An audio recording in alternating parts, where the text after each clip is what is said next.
Welcome, everyone, to So What Were You Wearing? I'm your host, Heidi Townsend, and we are so excited today. We have a very special guest who's a dear friend of mine, and his name is Dr. Sam Berne. He's joining us today all the way from New Mexico. However, he is in Los Angeles at this time. So, Sam, welcome to our show, and please introduce yourself to our viewers. Hey, Heidi, thanks for having me on your podcast. So, I am Dr. Sam Berne, known as Dr. Sam, and I have a health and wellness brand. I'm a holistic eye doctor and social media influencer, entrepreneur, teacher. And yeah, I'm in Los Angeles this week doing some promotional work, some filming, seeing your brother, who I love, and seeing you. We've just been having a great time. And yeah, I'm really excited to be on the show and interested in what you're going to ask me. Fantastic, Sam. We are so excited to have you here. And my brother is excited that you're on the show as well. So, we know Hmm. Joshua. He's fantastic. Yeah, he is. So this show, I know you do a lot of different shows and you are so out in the public eye right now, which is fantastic. And this one in particular, called So What Were You Wearing, is about how you met the love of your life. And so that's where we're going to be going today. And let me start off with just a very preliminary question, but so important for us as the viewers to kind of get a sense of what was going on in your life when, at that time. So even taking us back a few years, take us back as long as you wish, but just give us the context of your life during those circumstances before you tell us how the two of you met. Well, it was a pretty turbulent time. I mean, there was a lot of transformation going on. So I had moved to New Mexico maybe like 2 years before, and I was actually going to get married to somebody else. And it's very humbling to say that she called off the wedding. And that was really, at the time, shocking and painful. That must But have been devastating. I mean, what? I mean, it was, yes. But what happened is that I saw it, now not right then, but maybe about a year later. yeah. I saw that it was the biggest gift that she gave me, because if I had married her, we would have been divorced in like 6 months. It was just one of those relationships. It was a long distance relationship, and she was in Canada and I was in New Mexico. And anyways, so I was processing that, and I was in a men's group, so I had a group of guys, and we'd meet once a week, and they helped me quite a bit. So, anyways, what happened is that summer I went to a dance camp in Maine, and Mhm. it was a lot of great fun, and it was getting me out of the grief that I was in. And I'm a pretty fun guy, so doing a lot of contact improv and a lot of dance, different kinds of dances, Mm. and meeting a lot of really cool people. So that I was coming off that, and came home from New Mexico at the end of the summer, and I had a patient of mine. Her name was Winnie Bauer, Mhm. and Winnie said to me, "Hey, Sam, I'm having this birthday party. Why don't you come?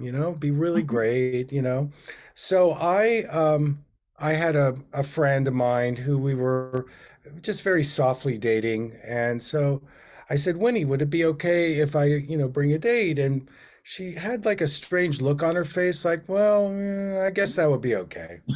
And there was a whole agenda going on that I didn't know, Oh. which I found out later. And so I'll tell you what that was. So Winnie had a really good friend who was her name was Charlie, and Winnie wanted to fix us up, but Winnie was a patient of mine, and she really respected boundaries. And so she said, "Oh, I'll invite Sam to the party, and then I'll Never. introduce Charlie to Mhm. Sam. But I was with another date. And of course, I didn't know anything. Oh So, my goodness. yeah. So I show up at the party With your date, with the with date. my date. I Okay. had no Okay. idea, Okay. So tell us where is this birthday party? Is it at your friend Oh, Winnie's house or yeah.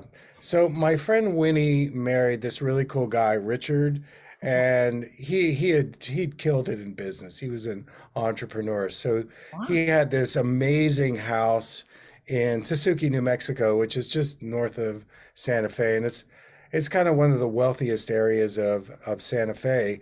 Sure. So it was in this amazing house, palatial house, and I always loved going there because Richard and I were kind of friends, friendly. And so I, drive up and there are all these cars. It's a big party and it's a birthday party for Winnie. Mm. And so I walk in and my date, she says, "Oh, I'm going to go get a drink." And there's this really nice lady sitting on the couch, nice woman on the couch. And I walk over to her and I start tuning into her energy. And I said, wow, this person is really nice. And we just kind of connected right away. It was my future wife, Charlie. So Oh, here I'm kind of weird because I'm with, my date, and it's like, sure. oh wow, I'm really connecting with this woman. She's beautiful. And Mm. so my date comes in and I said to Charlie, I gotta go be with my date. And Charlie knew this person. So Mhm. the setup was everybody knew that I was This gonna be was a, set up, oh no, except me. that's you. How about your I, date? Now, did your date no, pick she up didn't. on it? She didn't. Okay. Well, not at the beginning, but Yeah. I think she started because then what happened was, I went into the kitchen and I was getting some food, and Yeah. Charlie came in, and so we had this like this magnetic connection. Yeah. We're visiting, and she says to me, I'm a professional musician, and I'm gonna be doing a concert tomorrow night at the Inn at Anasazi Hotel. I would like you to be my guest. And I'm going, wait a minute. She's inviting me on a date. I'm on another date. And Winnie's like in the corner going, oh God. So I said, yeah, definitely. I'm not serious with my friend. It's just, Mhm. she's just a buddy of mine. So, so that's what happened. So the next night I went to her concert and then we had tea afterwards and that was the end of story. We ended up hooking up and getting married, and I've been with Charlie for over 25 years and going strong. Wow, Sam. So tell us, I mean, not that obviously the energy is what connected the two of you, but Hmm. do you remember at all what you were wearing on that Hmm. night? Hmm. Can you Well, I just, remember what I was wearing, and I remember what Charlie was wearing. So okay. first, what she was wearing this really cute outfit, and she's a beautiful woman, and I was like, wow, this dress is amazing, and it was very colorful and it just fit her really well, Mhm. and it really caught my eye when I walked into Winnie's living room and here she is sitting on the couch. And so that was one thing for me. I'd been to this dance camp and there was a t-shirt that I had on Mm. called Dance New England, DNE, and it's a big camp in Maine. So I had this DNE on, and it Charlie was like, "Wow, you went to dance camp? That's really cool, D&E." And Mm. I had these shorts on, and I was looking good. I have to say. So it was great that I wore that T-shirt because it was kind of a opener in terms of conversation, and Charlie loves to dance, so it was just an opening remark. But That I was, had no idea the so how did you, scheming yeah, that so Winnie and Charlie. went through to get you there and then you come with a date. So when did your brain start to click and go, hey, wait a second? Was it during that Yeah. evening or was it later the next Well, day or did I put someone pull two. you aside? Yeah, I put two and two together, and one of my other friends who was there said, this is kind of a setup, and I was like, well, I wish they would tell me because I am totally out of the loop. I honestly, I had no idea. And sometimes I get into these social situations where things are going on and I'm the last to know. And Mm-hmm. believe me, I was the last to know. And it was like, I'm going to this party and Winnie has been talking about me to Charlie for like 6 months and like, oh my God, this guy is amazing and you guys should connect. And her former boyfriend was named Sam. So that was Oh, a whole other thing. So, I found that out later.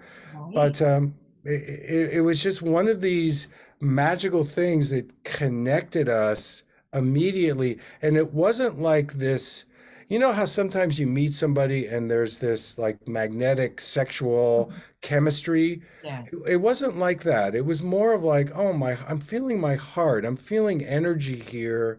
Mm-hmm. And it was very different than the woman that I had been engaged to, because that we met, at an Omega Institute at this, spiritual Sure. workshop, and it was a lot of chemistry, and it was a Mm-hmm. real learning for me about being attracted to somebody in relationship that was more on a heart-centered level, not a sexual level, but a heart-centered level, and that was really a growth moment for me, maybe for Charlie too. I don't know. You'd have to ask her, but there was this just attraction on a heart-centered level first, and then later on, we developed our relationship. But Sure. um, but I'll tell you what. One of the things that I did. I mean, I was a little shell shocked.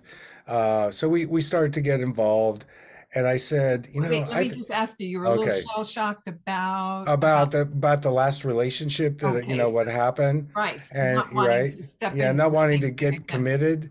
And I Mm-hmm. said, it might be a good idea if we go do some couples care therapy before we get married. And she was like, Mm-hmm. oh, I'm all in on that. And that was really helpful to me, because we got to know each other and our communication styles. And Sure. that was kind of like my insurance policy, to Right. just go, okay, I need to know full disclosure here, what's going on.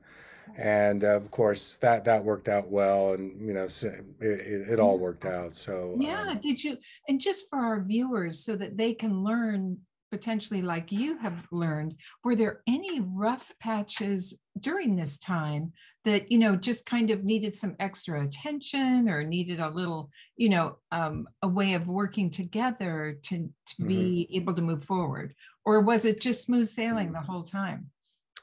No, I mean, it was in the big picture.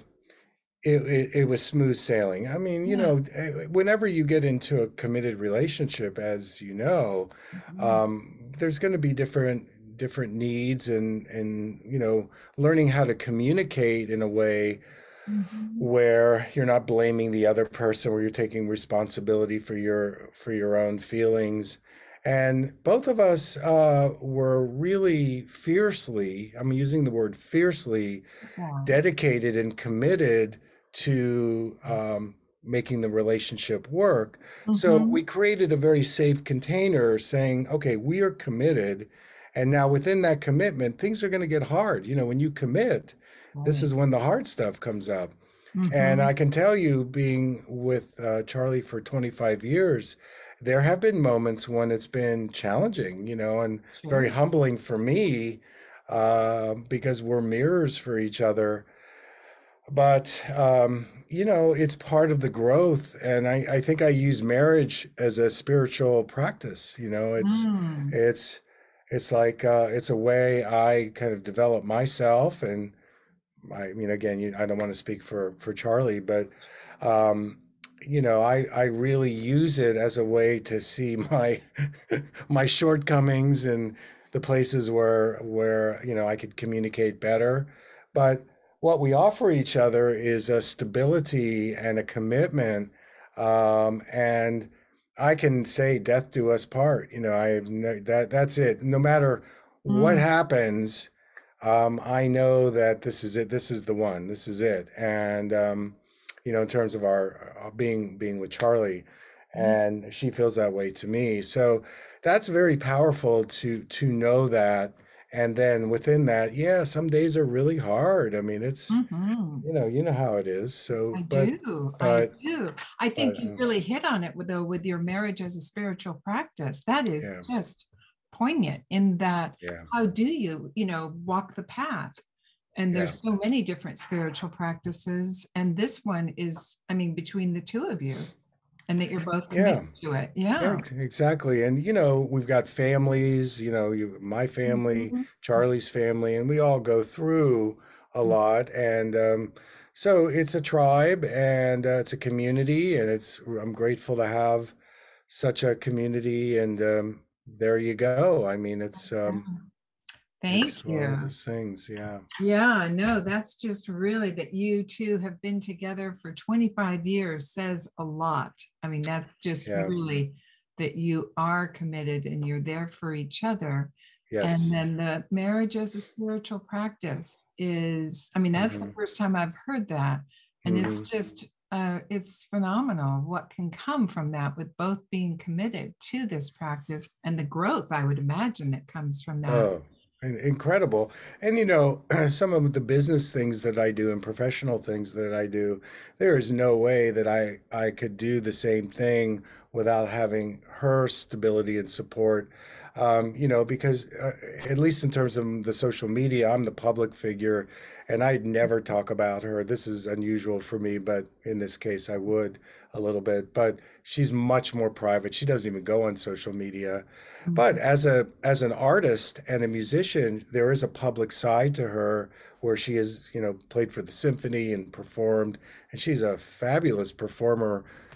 She's kind of moved away from that at this stage, but what we Mhm. do together now is we sometimes will play African music, and there's a Mhm. big West African community in Santa Fe, and so every now and then, well, lately the last couple of months, we've been sitting in and jamming on Thursday night, and she's a wonderful musician, professionally trained flutist, but artist, poet, mystic. She's fantastic. So great Oh, to have an artist in the family, yeah. and it's fun. That just sounds so rich. It just sounds like what a sweet and rich experience. Yeah. And so no, that's just to be able to share at that level is very tender and very Hmm. creative. And so for Yes. our viewers, how would you help them and just, as far as guidance that you could provide so that they too could follow this path that you're on and that, you and your wife have found to be something that is really nurturing and allows for both of Yeah. your growth. Yeah. Wow. That's a really good question. I think in some ways it's a bit individual, but I would say generally speaking to have respect for the other person, um, figure out what the communication styles that work and what don't work, really dig deep in terms of the commitment. And when you first meet somebody, it's not just about the chemical reaction, the chemistry, the sexual chemistry. That actually should come later. It's more about, the heart centered. What do we have in common?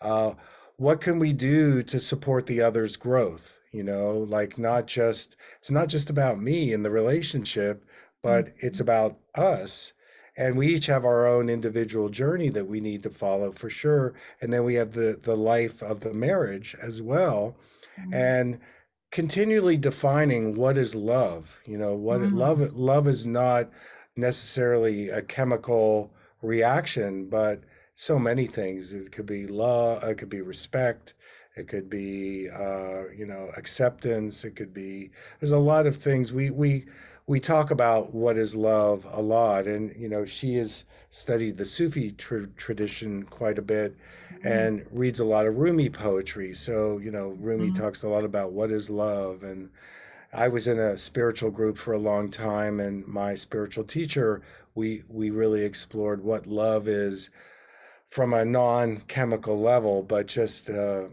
lot of different things, and just understanding that you make the commitment, and that's when things get hard, and to keep developing your own personal growth and your own personal development, because I see this in couples where, so part of the couple, one partner is doing therapy or doing some personal growth, and the other one isn't doing anything, and that creates a dead relationship, and we want things to stay alive and dynamic, and the only way to do that is to keep coming back and being vulnerable, sharing, deeply, and understanding that sometimes it's going to be challenging, and that's part of the deal. And Mhm. but there's something really rewarding when you're in a long-term relationship, when it works. And it's work. It's definitely, we have to attend to it. You have to continually water the garden, so to speak. It's not something that just goes on its own, because it will die. And you see this in marriages. And so anyway, that's That's my short answer. I'm not a trained therapist, psychologist in the area of couples therapy, but yeah. that's what I've learned Yeah. as somebody that's been involved for a long time. That's been involved for a long time. And to keep Yeah, redefining love is what I yeah, heard, and to be yeah, vulnerable. yeah. Yeah. And to be, take that place of vulnerability so that you can learn and grow. And I Hmm. think also important, you had mentioned that both parties need to be engaged in their own growth so Yeah, that there's an definitely. aliveness, a fullness to the Right, relationship. right. That's beautiful. Boy, Sam, thank you. I think words of wisdom for our viewers. Yay. Good, So, good. hey, I Right really, on. right on, and so appreciate you being vulnerable to share Thank with you. us, because I know it Yeah, sounds like it's very private, which it is, yeah. and it should Hmm. be. Hmm. And it is a private commitment. And then hearing, especially in light of your first situation where it didn't work out, just the Yeah, marriage, as you're saying, thank God didn't go forward, but yeah, then being able to step into something that was good for you and to yeah. navigate those waters. So I think you've really offered that lesson to people that have tried and maybe it hasn't worked out. And then you're actually being very successful through your vulnerability and commitment to the marriage. So, One of the things I learned about this process is that then when it didn't work out with the gal from Canada, from then on I was going to introduce any girlfriend to all of my friends, aha. and they would have to sign off on it, because I Love had poor that. judgment. I didn't trust my judgment. So Interesting. I remember one of my friends said to me when I was going to marry this gal from Canada, Yeah. he's like, "Well, I think it's a mistake. I don't think you should do it. You know what? I'm not even going to buy the airplane ticket because I don't think it's going to happen." No. Yeah, he did. Seriously. Yeah, he did. And I said, "Well, you might be right, but I need to go through this experience." And lo and behold, when she called me up and said, I can't get married. And I called him, he said, "See, I told you." So then I introduced him to Charlie, and he was like, "Yes." And all my friends, all my male friends, especially in Santa Fe, I introduced her to Mm-hmm. them, and they were like, "Yeah, she's got it. She's Mm-hmm. a good match for you." So that's for anybody out there, if you're thinking about getting married, introduce them to your friends. And, if they're really good friends and they're honest with you, they'll give you this straight answer on whether or not this is a good match, and listen to them. Save yourself a lot of pain and suffering so you don't have to go through what I went through. That's great. You've given us the straight scoop, Sam. Yeah, I We have. Yeah. appreciate it. Yeah. Wow. Through Yeah. living the hard challenges and That's getting to right. the other side. So yeah, be Yeah. sure you talk to your friends. That's Great. right. And that probably could go for girlfriends or marriage or whoever. Anybody, girlfriends, boyfriends, Right. I accept it all. So You accept it whatever, all. yeah, gay, straight, Wonderful. lesbian, yeah, it doesn't matter. So Wonderful. I just I definitely vote for marriage if it's the right situation, because I think it's wild. Want to have personal growth and companionship and fun, and the whole thing. It's Mhm. really if you find the right person, go for it. And if you don't, being alone is just fine. I remember again, that marriage, that wedding didn't happen, being Mm-hmm. alone and being on my own was very, very therapeutic for me. And Mm-hmm. be patient for the right thing to come along. Mm-hmm. That's another good lesson for sure, because yeah, taking something just because you're alone isn't a good answer. I mean, No. it's just not the solution at all. And that Hmm. you deserve the best and to have a rewarding and fulfilling relationship, marriage, Yeah. whatever it is that fills your soul, right?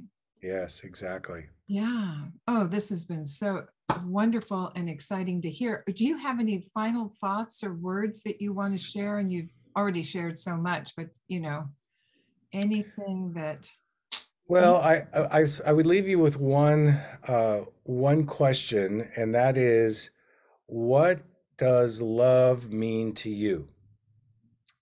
uh, And that would be a great curiosity question dwelling on, what is love? What is love to you?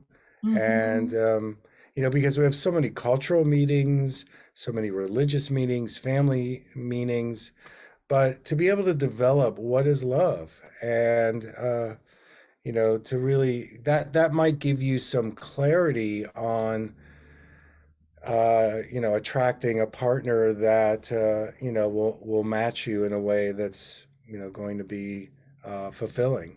mhm. What is love is the question. Great. We will post that along with your interview so that everybody Okay. can ponder that and really come to their soul meaning for that. Yeah. Sam, thank you. Thank you You're so welcome, much. This Heidi. has been a Gr- rich experience. So Great thank to. you. You're welcome. Great to spend time with you, and good luck to you in your future.